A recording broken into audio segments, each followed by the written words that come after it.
नमस्कार बच्चों, गुरुकुल एकेडमी के YouTube चैनल पर आप सभी लोगों का स्वागत है।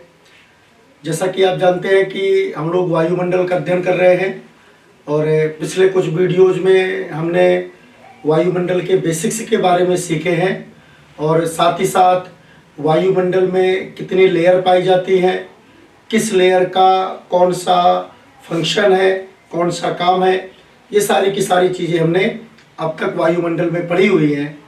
इसी वायुमंडल के अध्ययन के क्रम को आगे बढ़ाते हुए आज हम लोग वायुदाब और तापमान से संबंधित कुछ बेसिक फंडामेंटल्स का अध्ययन करेंगे।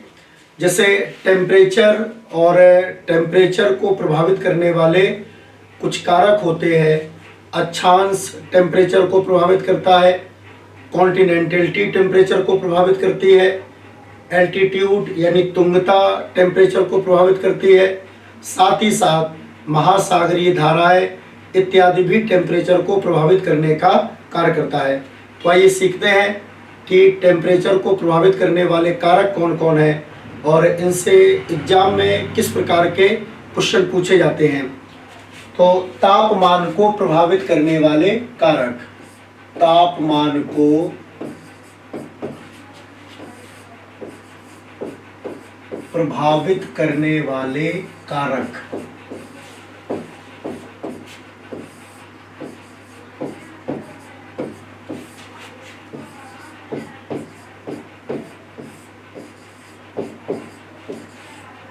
फैक्टर्स अफेक्टिंग टेम्परेचर्स,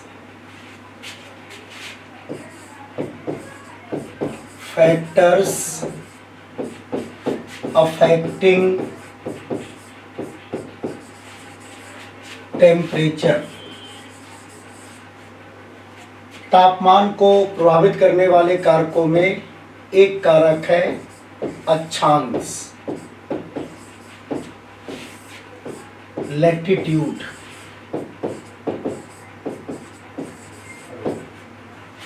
दूसरा तापमान को प्रभावित करने वाला कारक है तुंगता, एल्टीट्यूड।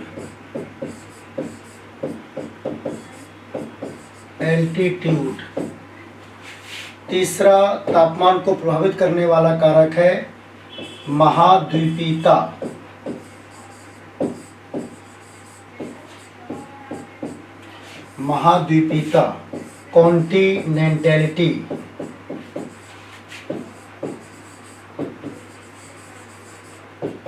कॉन्टिनेंटलिटी। चौथा महासागरीय धाराएं,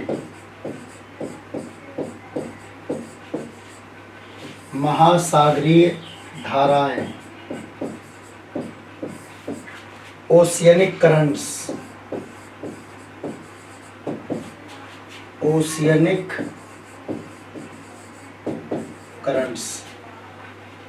ये तापमान को प्रभावित करने वाले प्रमुख कारक हैं। लैटिट्यूड अक्षांश, तुंगता, एल्टीट्यूड, महाद्वीपीयता, कॉन्टिनेंटलिटी और चौथा है महासागरीय धाराएं। आइए एक एक का अध्ययन करते हैं।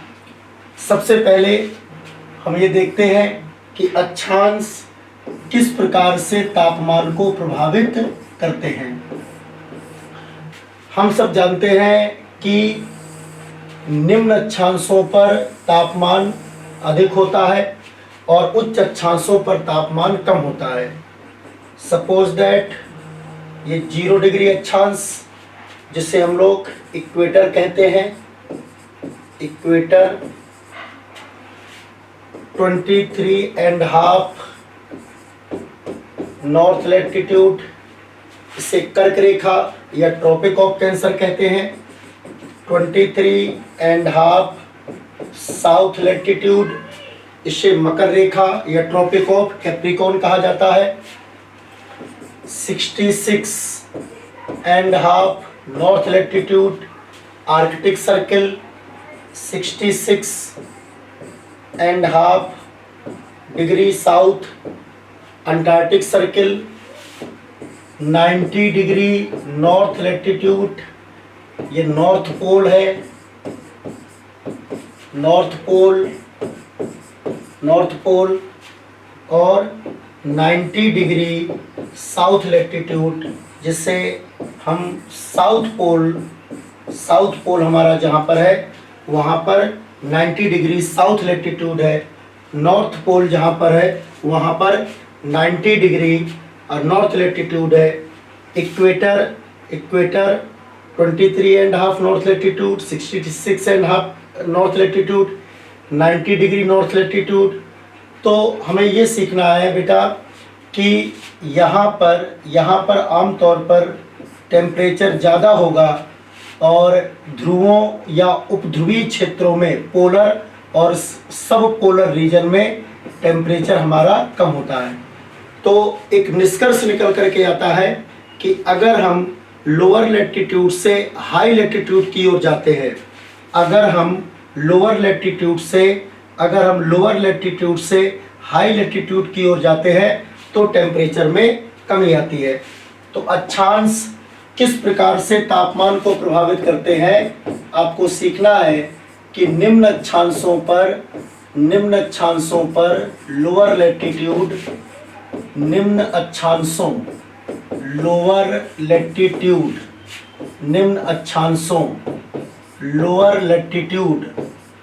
निम्न अक्षांशों पर तापमान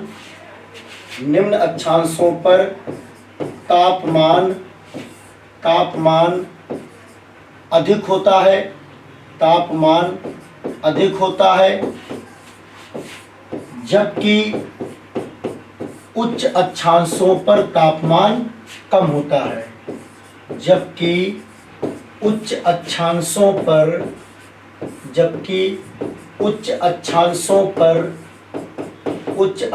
पर तापमान कम होता है। उच्च अक्षांशों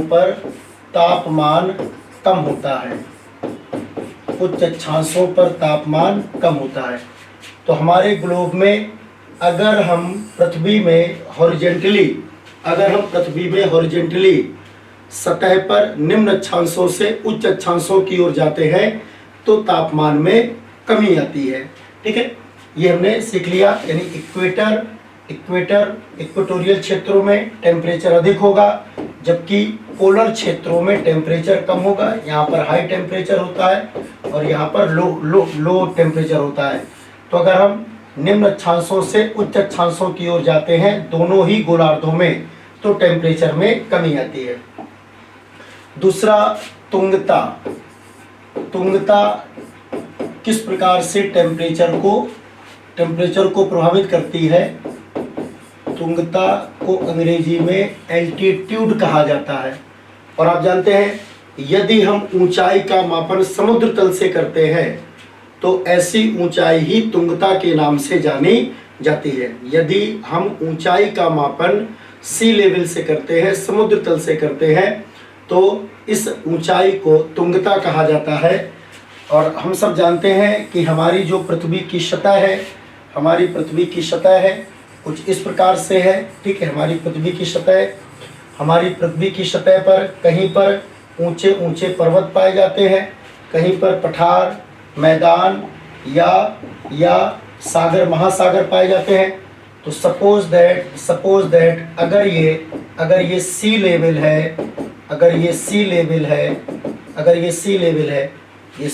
है, समुद्र तल, तो जब समुद्र तल से ऊंचाई का मापन किया जाता है तो ऐसी ऊंचाई को तुंगता कहते हैं। अब सपोज दैट यहाँ पर कोई प्लेस x स्थित है, यहाँ पर कोई प्लेस y स्थित है, यहाँ पर कोई प्लेस z स्थित है। तो x जो है उसकी तुंगता ज़्यादा है क्योंकि x समुद्र तल से अधिक ऊंचा है। y प्लेस का जहाँ तक सवाल है तो y की समुद्र तल से ऊंचाई x से कम है परंतु z से ज़्यादा है, और जो पॉइंट z है उसकी समुद्र तल से ऊंचाई सबसे कम है। तो सबसे अधिक टेम्परेचर हमको कहाँ पर देखने को मिलेगा? सबसे अधिक टेम्परेचर Z पर होगा और सबसे कम टेम्परेचर हमारा X पर होगा। यहाँ पर लो टेम्परेचर होगा और Z पर हाई टेम्परेचर होगा। कहने का तात्पर्य यह है कि समुद्र तल से जैसे जैसे हम ऊपर की ओर बढ़ते चले जाते हैं तापमान में कमी आती जाती है। और ये क्षोभ मंडल में हमने सीखा हुआ है नॉर्मल लैप्स रेट कि यदि सतह से 165 मीटर, यदि सतह से हम प्रति 165 मीटर की ऊंचाई पर जाएं तो टेम्परेचर में 1 डिग्री सेल्सियस की कमी आती है, या सतह से प्रति 1000 मीटर की ऊंचाई में जाने पर टेम्परेचर में लगभग 6.4 या 6.5 डिग्री सेल्सियस की कमी आती है। तो दूसरा तुंगता आपने सीख लिया। तुंगता किसे कहते हैं? जब ऊंचाई का मापन समुद्र तल से किया जाता है तो इसको तुंगता कहते हैं। तुंगता के घटने या तुंगता के बढ़ने पर टेम्परेचर पर क्या प्रभाव पड़ेगा कि तुंगता जितनी ज़्यादा होगी टेम्परेचर उतना ही कम होगा, और तुंगता जितनी कम होगी टेम्परेचर उतना ही ज़्यादा होगा। यहाँ पर हम एक महत्वपूर्ण तथ्य और ये भी सीखते हैं, जैसे एक होता है डेटम लाइन, एक होता है बेटा डेटम लाइन। इसी प्रकार से डेटम लाइन, और डेटम लाइन किसे कहते हैं? जहाँ से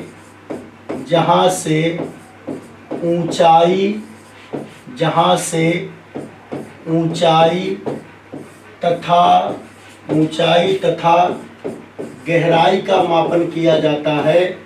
जहाँ से ऊंचाई तथा गहराई का मापन किया जाता है उसे ही डेटम लाइन के नाम से जाना जाता है। जहाँ से ऊंचाई तथा गहराई का मापन किया जाता है उसे ही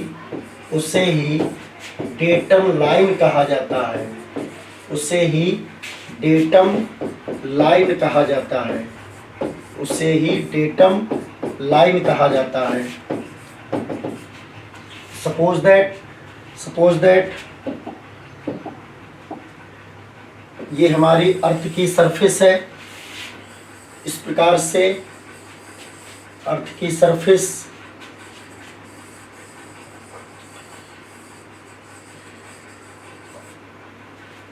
सपोज दैट ये हमारी पृथ्वी का सर्वोच्च बिंदु माउंट एवरेस्ट है। पृथ्वी का सर्वोच्च बिंदु माउंट एवरेस्ट है, और ये हमारा सी लेवल है।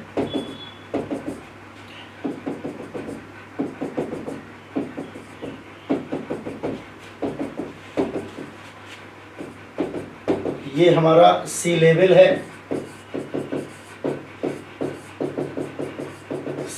है। तो ये एक प्रकार से हमारा आइलैंड हुआ, द्वीप हुआ। अब चूंकि हम ऊंचाई तथा गहराई का मापन कहाँ से कर रहे हैं? सी लेवल से कर रहे हैं। ऊंचाई तथा गहराई का मापन सी लेवल से कर रहे हैं। तो वास्तव में ये जो सी लेवल है यही डेटम लाइन कहलाएगा। इसी को डेटम लाइन के नाम से जाना जाएगा। और फिर इसी में एक होता है कंटूर लाइन, जिसे समोच्च रेखाएं कहते हैं। समोच्च रेखाएं किन्हें कहते हैं? कि वे सभी स्थान जो समुद्र तल से समान ऊंचाई पर स्थित है उन्हें कंटूर लाइन या समोच्च रेखाओं के नाम से जाना जाता है। एक लाइन होती है आइसोबाथ किसे कहते हैं? वे सभी स्थान जो समान गहराई पर स्थित होते हैं उन सभी स्थानों को मिलाने वाली रेखा को आइसोबाथ के नाम से जाना जाता है। तो कंटूर लाइन वे सभी स्थान जो सी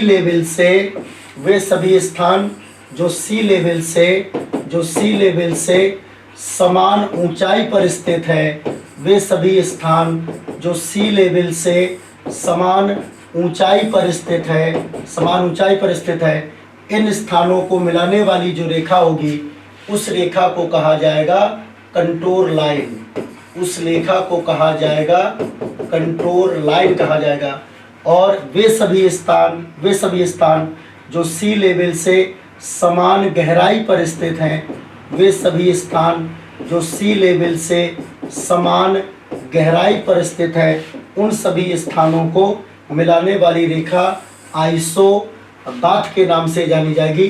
तो ये जो लाइन है, ये लाइन कंटूर लाइन है, और ये जो लाइन है, इस लाइन को आइसोबाथ के नाम से जाना जाता है। ये तथ्य भी आपको याद रखना है। तापमान को प्रभावित करने वाला जो अन्य कारक है तुंगता के बाद में वो है कॉन्टिनेंटैलिटी। तापमान को प्रभावित करने वाला जो अन्य कारक है वह है कॉन्टिनेंटैलिटी यानी महाद्वीपीयता। कॉन्टिनेंटैलिटी यानी महाद्वीपीयता। कॉन्टिनेंटैलिटी महाद्वीपीयता। कॉन्टिनेंटैलिटी महाद्वीपीयता। महाद्वीपीयता से तात्पर्य है कि जो स्थान तट पर स्थित होते हैं वहाँ पर आमतौर पर जलवायु का समकारी प्रभाव हमको देखने को मिलता है, और जो स्थान आंतरिक भागों में स्थित होते हैं वहाँ पर आमतौर पर हमें जलवायु का समकारी प्रभाव देखने को नहीं मिलता है। कहने का तात्पर्य यह है कि जो तटीय क्षेत्र होते हैं वहाँ पर दिन और रात के टेम्परेचर में बहुत ज़्यादा अंतर देखने को नहीं मिलता है। यानी जो डायरेक्ट टेम्परेचर होता है, दैनिक तापांतर होता है, वो न्यूनतम होता है।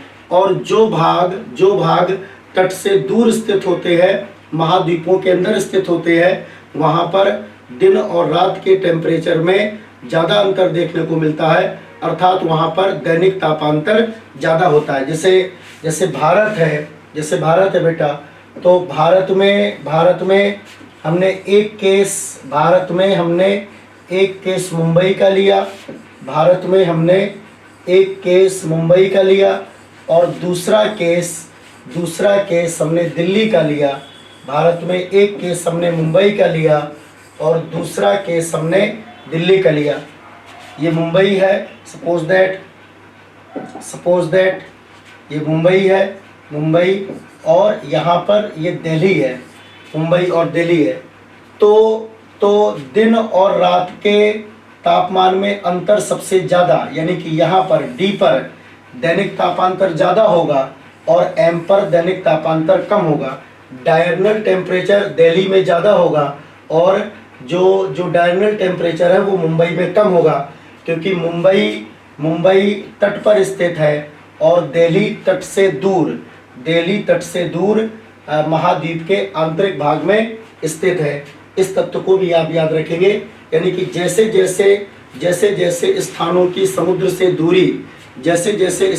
समुद्र से दूरी बढ़ती जाती है, जलवायु का जो समकारी प्रभाव है वो कम होता जाता है और जलवायु का विषमकारी प्रभाव बढ़ता जाता है। तो अगर आपसे कभी पूछा जाए कि दैनिक तापांतर सबसे न्यूनतम कहाँ पर होता है, तो आप इसके लिए याद रखिएगा कि इक्वेटोरियल क्षेत्रों में जो विषुवतरेखीय क्षेत्र होते हैं वहाँ पर दैनिक तापांतर सबसे कम मिलता है, और साथ ही साथ जो तटीय क्षेत्र होते हैं वहाँ पर भी दैनिक तापांतर हमको कम मिलता है। तो दो ऐसे क्षेत्र होते हैं जहाँ पर डायरनल टेम्परेचर सबसे कम मिलता है। पहला इक्वेटोरियल क्षेत्र और दूसरा कोस्टल एरिया। इक्वेटोरियल एरिया और कोस्टल एरिया में डायरनल टेम्परेचर कम होता है। ठीक है। वहीं दिन और रात के तापमान में सबसे ज़्यादा अंतर कहाँ पर देखने को मिलता है, या दैनिक तापांतर सबसे ज़्यादा कहाँ पर होता है? इसका सही जवाब है एरिड और सेमी एरिड एरिया। जो एरिड और सेमी एरिड एरिया होते हैं वहाँ पर डायरनल टेम्परेचर सबसे ज़्यादा होता है। यानी शुष्क क्षेत्र, मरुस्थल वगैरह में शुष्क क्षेत्र, शुष्क क्षेत्र, अर्ध शुष्क क्षेत्र, शुष्क क्षेत्र, अर्ध शुष्क क्षेत्र, और स्पेशली जो डेजर्ट एरिया होते हैं, जो मरुस्थलीय क्षेत्र होते हैं, जो मरुस्थलीय क्षेत्र होते हैं, मरुस्थलीय क्षेत्र होते हैं, मरुस्थलीय क्षेत्रों में दैनिक तापांतर सर्वाधिक होता है। मरुस्थलीय क्षेत्रों में दैनिक तापांतर, मरुस्थलीय क्षेत्रों में दैनिक तापांतर सर्वाधिक होता है। और दैनिक तापांतर किसे कहते हैं? दिन और रात के तापमान में जो अंतर होता है उसी को दैनिक तापांतर कहते हैं। यानी डायरनल टेम्परेचर क्या होता है कि किसी भी स्थान में 24 घंटे में एक बार मैक्सिमम टेम्परेचर होता है और एक बार मिनिमम टेम्परेचर होता है, मैक्सिमम टेम्परेचर होता है और एक बार मिनिमम टेम्परेचर होता है। इसी मैक्सिमम और मिनिमम टेम्परेचर के अंतर को ही डायरनल टेम्परेचर के नाम से जाना जाता है। चूँकि हमारी पृथ्वी अपने एक्सिस पर 24 घंटे में एक रोटेशन कंप्लीट करती है, इसलिए स्वाभाविक है कि दुनिया का कोई भी प्लेस हो, उस प्लेस में 24 आवर में वह प्लेस एक बार मैक्सिमम टेम्परेचर को अटेन करेगा और एक बार एक ऐसा समय होगा जब उस स्थान का जो तापमान है वो न्यूनतम होगा। इसी 24 आवर के ड्यूरेशन में मैक्सिमम टेम्परेचर और मिनिमम टेम्परेचर के बीच के अंतर को डायरनल टेम्परेचर के नाम से जाना जाता है। अब सवाल ये पैदा होता है कि हमारी पृथ्वी पर मिनिमम टेम्परेचर कब रिकॉर्ड किए जाते हैं, मैक्सिमम टेम्परेचर कब रिकॉर्ड किए जाते हैं? तो इसका सही जवाब है कि सामान्य तौर पर दोपहर 2 से 4 के बीच में, सामान्य तौर पर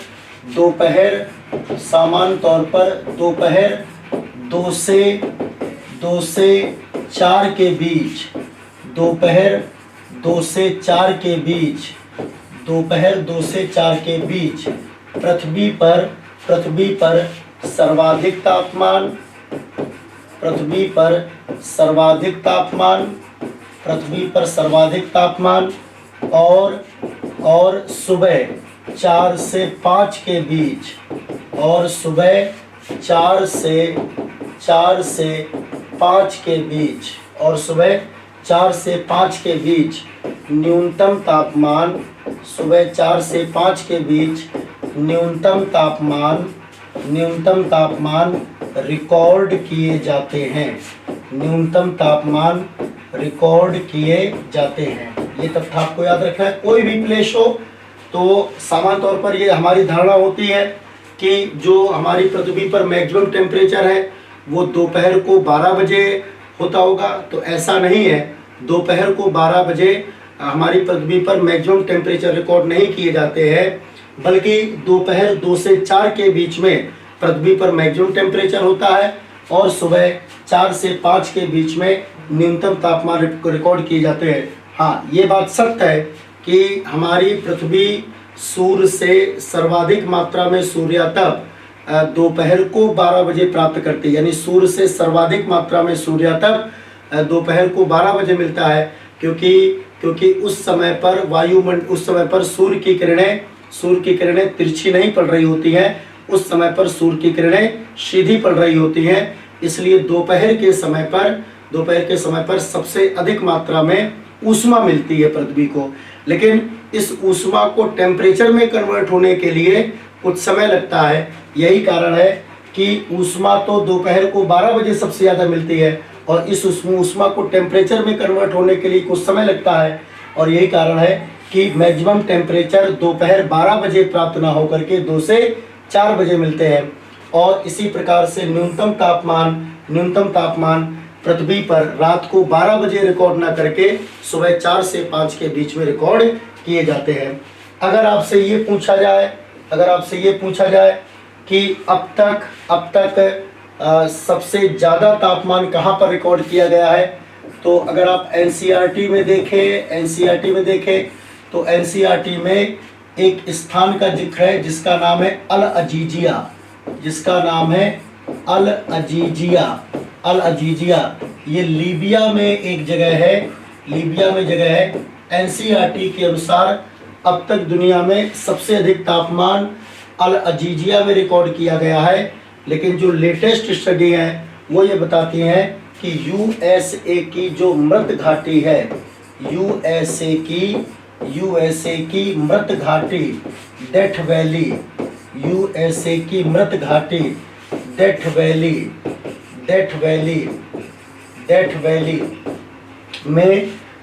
वैली में अब तक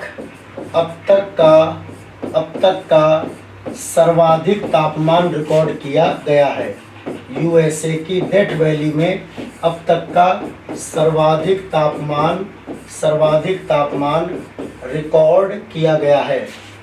अब तक का सर्वाधिक तापमान रिकॉर्ड किया गया है। इसी प्रकार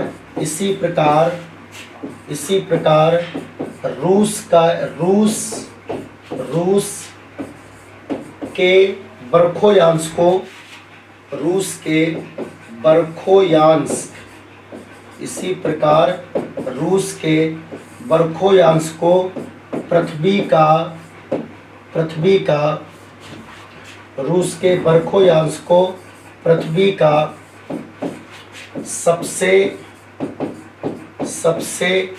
ठंडा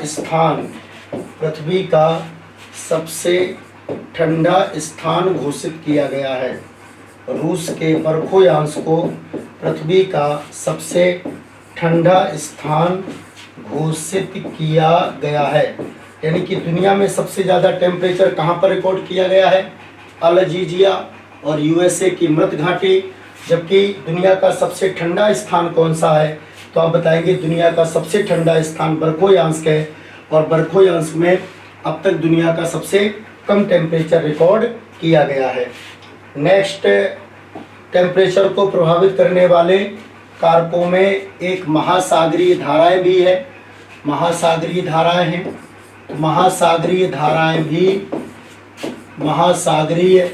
धाराएं भी टेम्परेचर को प्रभावित करती हैं। और आप जब हम जलमंडल का अध्ययन करेंगे तो आप दो प्रकार की महासागरीय धाराएं देखेंगे। एक गर्म महासागरीय धाराएं, वार्म ओशियनिक करंट,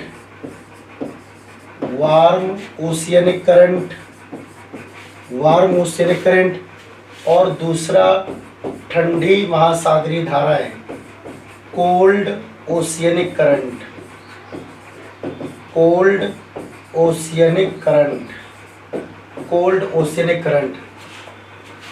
हम सब जानते हैं कि जब इक्वेटर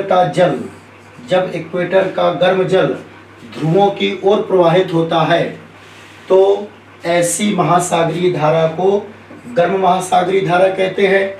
वहीं ध्रुवों का जब ठंडा जल इक्वेटर की ओर प्रवाहित होता है तो इसको ठंडी महासागरीय धारा के नाम से जाना जाता है। तो गर्म महासागरीय धाराएं कहाँ से कहाँ की ओर प्रवाहित होती हैं? इक्वेटर से पोल की ओर। और ठंडी महासागरीय धाराएं कहाँ से कहाँ की ओर प्रभावित होती हैं? इसका सही जवाब है पोल से इक्वेटर की ओर। तो गर्म महासागरीय धाराएं इक्वेटर से पोल की ओर, और ठंडी महासागरीय धाराएं पोल से इक्वेटर की ओर प्रभावित होती है। और गर्म महासागरीय धाराएं जिस स्थान से प्रभावित होती है वहाँ के टेम्परेचर को बढ़ाती है, और ठंडी महासागरीय धाराएं जिस स्थान से प्रभावित होती है वहाँ के टेम्परेचर को कम कर देती हैं। तो स्पष्ट है कि किसी स्थान के तापमान को निर्धारित करने वाले कारकों में महासागरीय धारा भी एक प्रमुख कारक है। इसके अलावा आप जानते हैं कि अन्य वातावरणीय दशाएं भी टेम्परेचर को प्रभावित करने का काम करती हैं। अगर किसी स्थान के ऊपर बादल है तो आमतौर पर वहाँ का टेम्परेचर कम होता है, और अगर आसमान स्वच्छ है तो फिर वहाँ का टेम्परेचर थोड़ा सा बढ़ा हुआ आपको मिलेगा।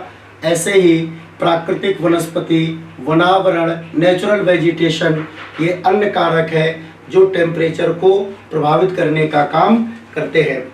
यहाँ से एक बढ़िया सवाल कंपटीशन में पूछा जाता है बेटा, जैसे आपसे क्वेश्चन पूछा जाता है कि क्या कारण है कि सर्दियों के मौसम में, क्या कारण है कि सर्दियों के मौसम में आसमान वाली रात स्वच्छ रात की तुलना में थोड़ा सा गर्म होती है। आसमान वाली रात स्वच्छ रात की तुलना में, बादलों वाली रात स्वच्छ रात की तुलना में थोड़ा सा गर्म होती है। इसका कारण ये है बच्चों कि सपोज दैट ये पृथ्वी है और यहाँ पर ये क्षोभ मंडल में ये बादल है, तो हम सब जानते हैं कि दिन के समय में पृथ्वी सूर्य से ज़्यादा मात्रा में सूर्य तप को ग्रहण करती है। तो दिन के समय में पृथ्वी सूर्य से सूर्य तप को ग्रहण करती है, ऊष्मा को ग्रहण करती है, और रात के समय पर पृथ्वी अतिरिक्त ऊष्मा को अंतरिक्ष की ओर भेजती है। और हमने ये भी सीखा है कि सूर्य से आने वाला जो विकिरण है उसे सोलर रेडिएशन कहते हैं, जो कि शॉर्ट वेवलेंथ के रूप में होता है। ये सोलर रेडिएशन शॉर्ट वेवलेंथ के रूप में होता है। और पृथ्वी से उत्सर्जित होने वाला जो विकिरण है इसे टेरेस्ट्रियल रेडिएशन कहते हैं। इसे पार्थिव विकिरण के नाम से जाना जाता है, और ये पार्थिव विकिरण आपका लॉन्ग वेवलेंथ के रूप में होता है। तो सोलर रेडिएशन शॉर्ट वेवलेंथ के रूप में होता है, टेरेस्ट्रियल रेडिएशन लॉन्ग वेवलेंथ के रूप में होता है। अगर सर्दियों में आसमान के ऊपर बादल है तो टेरेस्ट्रियल रेडिएशन के द्वारा ये जो ऊष्मा पृथ्वी से अंतरिक्ष की ओर विकिरित हो रही है, इस ऊष्मा को बादल वापस पृथ्वी की ओर परावर्तित कर देते हैं।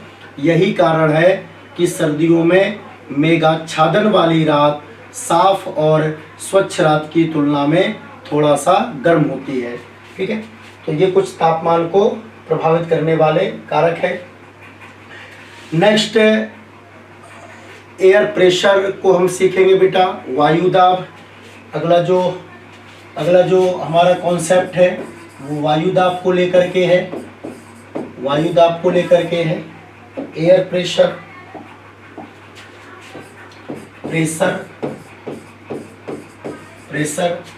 हमने वायुमंडल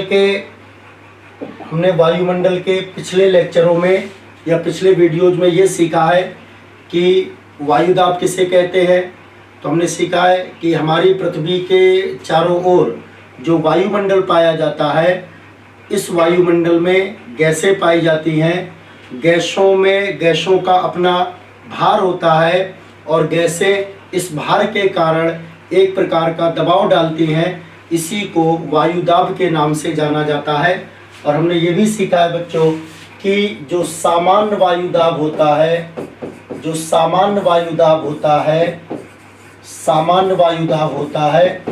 वो 1013.25 मिलीबार होता है। जो सामान्य वायुदाब होता है वो 1013.25 मिलीबार होता है। ये वायुदाब कहाँ पर होता है? सी लेवल। ये वायुदाब सी लेवल पर होता है। और जब हम हाई प्रेशर या लो प्रेशर पढ़ते हैं तो हाई प्रेशर से सामान्य तौर पर अर्थ होता है कि वायुदाब सामान्य वायुदाब से अधिक होगा। अर्थात किसी स्थान का वायुदाब अगर सामान्य वायुदाब से ज़्यादा है तो ये हाई प्रेशर कहलाएगा, और किसी स्थान का वायुदाब सामान्य वायुदाब से कम है तो इसे लो प्रेशर के नाम से जाना जाता है। आप जानते हैं कि वायुदाब का मापन बैरोमीटर के द्वारा किया जाता है। बैरोमीटर के द्वारा वायु दाब का मापन किया जाता है। और आपने ये भी सीखा है कि अगर बैरोमीटर की रीडिंग में कमी आ रही है, अगर बैरोमीटर की रीडिंग में कमी आ रही है तो यह किसका संकेत होता है? इसका सही जवाब है तूफानी मौसम। अगर बैरोमीटर की रीडिंग में कमी आ रही है तो यह किसका संकेत होता है? ये आमतौर पर साइक्लोनिक कंडीशन यानी तूफानी मौसम, साइक्लोनिक कंडीशन का संकेत होता है अगर किसी स्थान में बैरोमीटर रखा है और बैरोमीटर की रीडिंग में कमी आ रही है। वहीं दूसरी तरफ अगर बैरोमीटर की रीडिंग में वृद्धि हो रही है, अगर बैरोमीटर की रीडिंग में वृद्धि हो रही है तो बैरोमीटर की रीडिंग में जो वृद्धि है वो एंटी साइक्लोनिक कंडीशन को बताती है। बैरोमीटर की रीडिंग में वृद्धि एंटी साइक्लोनिक कंडीशन को बताती है। और एंटी साइक्लोनिक कंडीशन से मतलब होता है कि आमतौर पर जो आसमान है वो स्वच्छ होगा, आसमान स्वच्छ होगा, हवा शांत होगी, आसमान स्वच्छ होगा, हवा शांत होगी और यहाँ पर किसी भी प्रकार के बादल नहीं पाए जाएंगे, यहाँ पर किसी भी प्रकार के बादल नहीं पाए जाएंगे। ठीक है, ये एंटी साइक्लोनिक कंडीशन का मतलब होता है। वायु दाब और तापमान के बीच में संबंध होता है। आप जानते हैं कि अगर टेम्परेचर जितना ज़्यादा होगा वायु दाब उतना ही कम होगा और टेम्परेचर जितना कम होगा वायु दाब उतना ही ज़्यादा होगा। तो तापमान और वायु दाब के बीच में जो संबंध होता है, तापमान और वायु दाब के बीच में संबंध होता है रिलेशन बिटवीन टेम्परेचर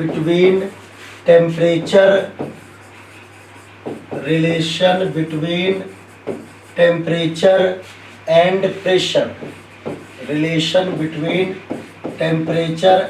प्रेशर। सामान्य तौर पर तापमान और वायु दाब के बीच में संबंध रेसिप्रोकल संबंध होता है, यानी temperature inversely proportional to the pressure inversely proportional to the temperature. अर्थात यदि टेम्परेचर ज़्यादा होगा तो प्रेशर कम होगा और इसका आप उल्टा करेंगे एंड वाइस वर्सा, यदि टेम्परेचर कम होगा तो फिर प्रेशर ज़्यादा होगा। तो ये आपको सीखना है कि सामान्य तौर पर तापमान और वायु दाब के बीच में रेसिप्रोकल का संबंध होता है। तापमान जितना ज़्यादा होगा प्रेशर उतना कम होगा, तापमान जितना कम होगा प्रेशर उतना ही ज़्यादा होगा। लेकिन इसका एक अपवाद भी है, एक्सेप्शन भी है। और वो एक्सेप्शन क्या है कि हम जब पर्वतीय क्षेत्रों में जाते हैं बच्चों, तो पर्वतीय क्षेत्र में जाने पर हमें प्रेशर और टेम्परेचर के बीच में डायरेक्ट रिलेशन देखने को मिलता है। जब हम पर्वतीय क्षेत्रों में जाते हैं तो हमें प्रेशर और टेम्परेचर के बीच में डायरेक्ट रिलेशन देखने को मिलता है। और हम सब जानते हैं कि पर्वतीय क्षेत्रों में ऊंचाई में जाने पर तापमान में भी कमी होती है और प्रेशर में भी कमी होती है। तो ऐसा नहीं है कि प्रेशर और टेम्परेचर के बीच में जो संबंध है वो रेसिप्रोकल होता है और ये यूनिवर्सल ट्रुथ है। इसका भी अपवाद है, एक्सेप्शन है। और अपवाद आपको कहाँ पर मिलेगा? अपवाद हमें सामान्य तौर पर पर्वतीय क्षेत्र वगैरह में देखने को मिलेगा। या इसके अलावा जो है बेटा जो है ऐसी परिस्थिति क्रिएट हो जाती है पर्वतीय क्षेत्रों में ऊंचाई में जाने पर कि तापमान में भी कमी होती है और साथ ही साथ प्रेशर में भी कमी होती है। नेक्स्ट वायु दाब प्रवणता होता है बेटा एक कॉन्सेप्ट, प्रेशर ग्रेडियंट, वायु दाब प्रवणता,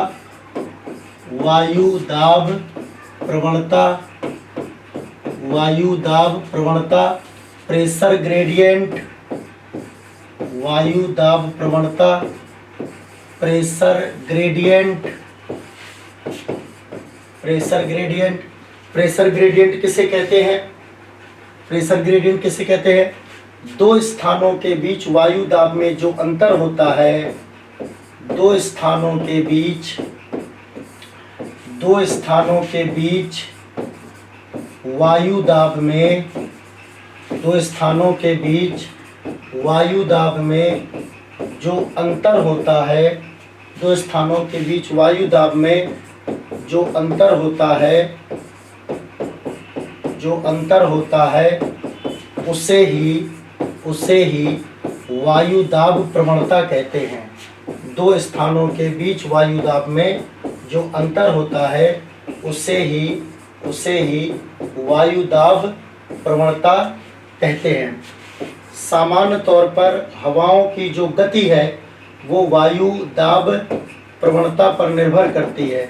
speed of wind air pressure gradient पर डिपेंड करती है। हवाओं की गति वायु दाब प्रवणता पर निर्भर करती है।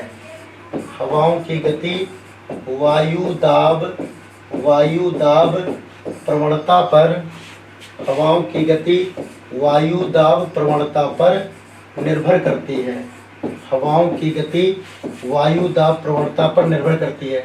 अर्थात दो स्थानों के बीच वायु दाब में जितना ज़्यादा अंतर होगा, हवाओं की स्पीड भी उतनी ही ज़्यादा होगी। सपोज दैट एक प्लेस ए है और दूसरा प्लेस बी है। एक प्लेस ए है, दूसरा प्लेस बी है।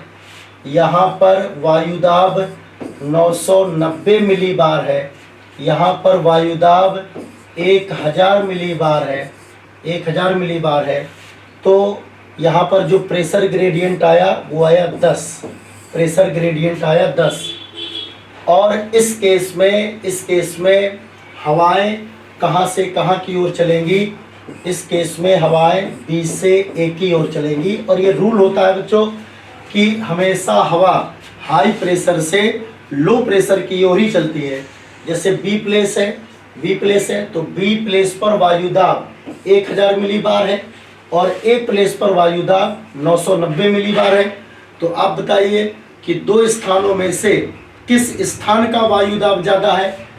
जाहिर सी बात है बी स्थान का वायुदाब ज़्यादा है और इस ए स्थान का वायुदाब कम है। इसलिए हवा कहाँ से कहाँ की ओर चलेगी? हवा बी से ए की ओर चलेगी।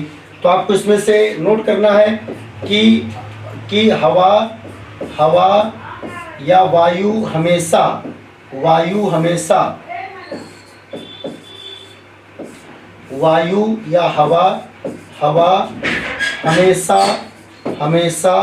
हाई प्रेशर से लो प्रेशर की ओर ही चलती है। हवा हमेशा हाई प्रेशर से लो प्रेशर की ओर चलती है। हवा हमेशा हाई प्रेशर से लो प्रेशर की ओर चलती है। ये आपको याद रखना है। आगे इसका यूज होगा जब हम व्यापारिक हवाएं, पछुआ हवाएं या ध्रुवीय हवाएं सीखेंगे कि जो हवा होती है वो हमेशा हाई प्रेशर से लो प्रेशर की ओर फ्लो होती है, लो प्रेशर की ओर ब्लो होती है बेटा, लो प्रेशर की ओर चलती है। और इस हवा की स्पीड क्या होगी जो हाई प्रेशर से लो प्रेशर की ओर चलती है? इस हवा की स्पीड इस बात पर निर्भर करेगी कि यहाँ पर वायुदाब में अंतर कितना है। वायुदाब में अंतर यानी प्रेशर ग्रेडियंट जितना ज़्यादा होता है, यानी ढाल जितना ज़्यादा होता है, प्रेशर ग्रेडियंट जितना ज़्यादा होता है, हवा की स्पीड भी उतनी ही जो है ज़्यादा होती है। और प्रेशर ग्रेडियंट यानी ढाल जितना कम होता है, हवा की स्पीड भी उतनी ही कम होगी है। तो जैसे जब हम लोग साइक्लोन वगैरह देखते हैं तो चक्रवातों के समय पर हवाओं की गति बहुत ज़्यादा होती है, 200 kilometre per hour, 300 kilometre per hour, 150 kilometre per hour. तो आप समझिए कि जो है जब बहुत तेज़ हवा चले, जब हवा की स्पीड बहुत ज़्यादा हो, तो आप समझ जाइए कि प्रेशर ग्रेडियंट उतना ही ज़्यादा है, अर्थात वायु दाब में अंतर उतना ही ज़्यादा है। और वायु दाब में अंतर जितना कम होगा, हवा की स्पीड भी उतनी ही कम होगी। इसके बाद में जैसे जो वायु है बच्चों, हवा है, हम सब जानते हैं कि जब वायु गर्म होती है, जब वायु गर्म होती है तो वायु गर्म होकर के हल्की होती है, हल्की होकर के गर्म वायु ऊपर की ओर जाती है, और जब ऊपर जाएगी क्षोभ मंडल में जाएगी तो हम सब जानते हैं कि क्षोभ मंडल में ऊंचाई में जाने पर तापमान में कमी होती है। धीरे धीरे यह वायु भारी होती जाती है और क्षोभ सीमा तक पहुंचते पहुंचते इसका तापमान बहुत कम हो जाता है, इसलिए वायु अत्यंत भारी हो जाती है और वायु फिर नीचे उतरती है। तो आपको वायु का आरोहण समझना है, वायु का अवतलन समझना है, असेंडिंग एयर्स और डिसेंडिंग एयर्स। जैसे कोई प्लेस ए है, कोई प्लेस ए है और इस प्लेस पर हाई टेम्परेचर है, इस प्लेस पर हाई टेम्परेचर है, तो यहाँ से हवाएं गर्म होकर हल्की होंगी, उनका आयतन बढ़ेगा और ये हवाएं कहाँ की ओर जाएंगी, ऊपर की ओर जाएंगी। तो गर्म हवाएं जब ऊपर की ओर चलती हैं तो इसको बोला जाता है वायु का आरोहण। ये बोला जाएगा बेटा ascending of airs, ascending of air, गर्म हवा का ऊपर की ओर जाना, असेंडिंग ऑफ एयर। और इसी को संवहनीय तरंग भी बोलते हैं। ये गर्म हवा जो ऊपर की ओर जा रही है इसी को संवहनीय तरंग भी बोलते हैं। यही हमारी कन्वेक्शनल करंट है, यही हमारी कन्वेक्शनल करंट है। और ये हवा लगातार रूप से क्षोभ मंडल में जा रही है। ये हवा, ठीक है, गर्म हवा, ये सतह है, सतह जब गर्म हुई तो सतह के संपर्क की जो वायु है वो भी गर्म होकर के हल्की होकर के ऊपर उठेगी और फिर ये क्षोभ मंडल में ऊंचाई पर जाएगी। क्षोभ मंडल में ऊंचाई में जाने पर इसके तापमान में कमी आएगी और क्षोभ सीमा तक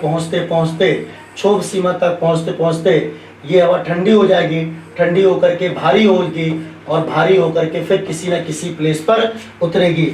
और जब ये ठंडी हवा भारी होकर के किसी न किसी प्लेस पर उतरेगी तो भारी वायु का इस प्रकार से जो नीचे आना वो डिसेंडिंग एयर्स के नाम से जाना जाता है, अवतलन। तो ये जो हवा आ रही है ये कैसी हवा है बच्चों? ये है डिसेंडिंग एयर्स, ये है डिसेंडिंग एयर और इसे बोलते हैं वायु का अवतलन या सब्सिडेंस ऑफ एयर्स। वायु का अवतलन, सब्सिडेंस ऑफ एयर, वायु का अवतलन, सब्सिडेंस ऑफ एयर।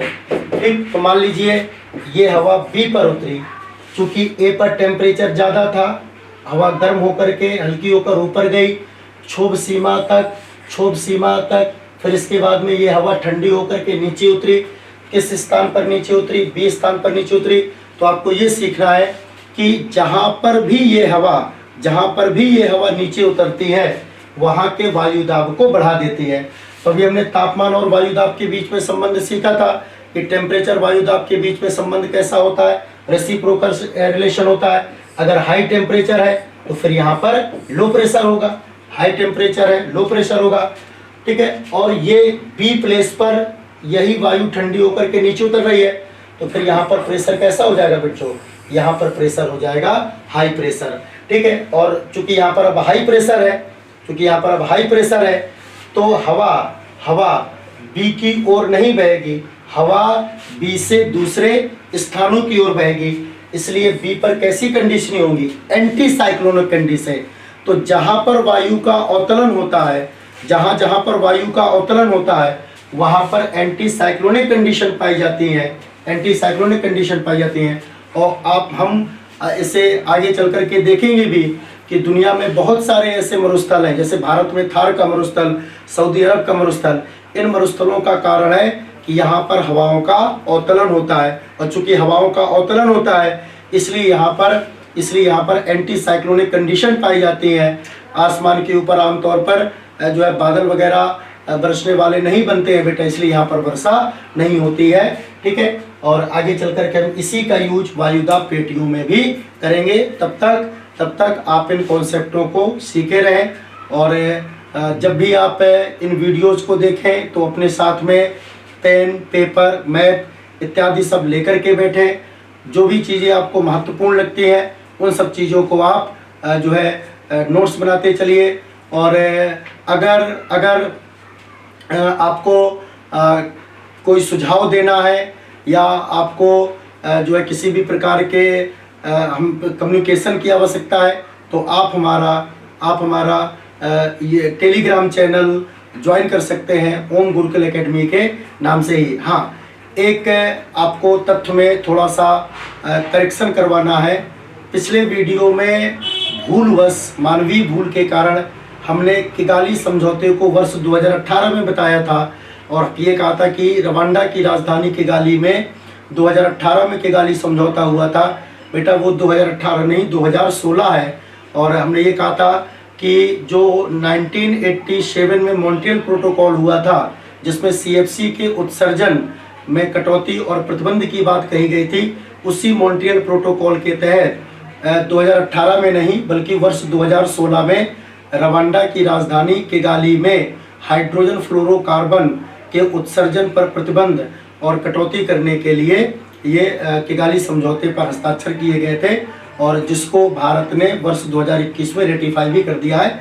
तो किगाली समझौता 2018 ना याद करके आप 2016 याद रखिएगा। और यह समझौता 2019 से लागू भी हो गया है और भारत ने इस समझौते पर अपनी मुहर भी लगा दी है। बहुत बहुत धन्यवाद।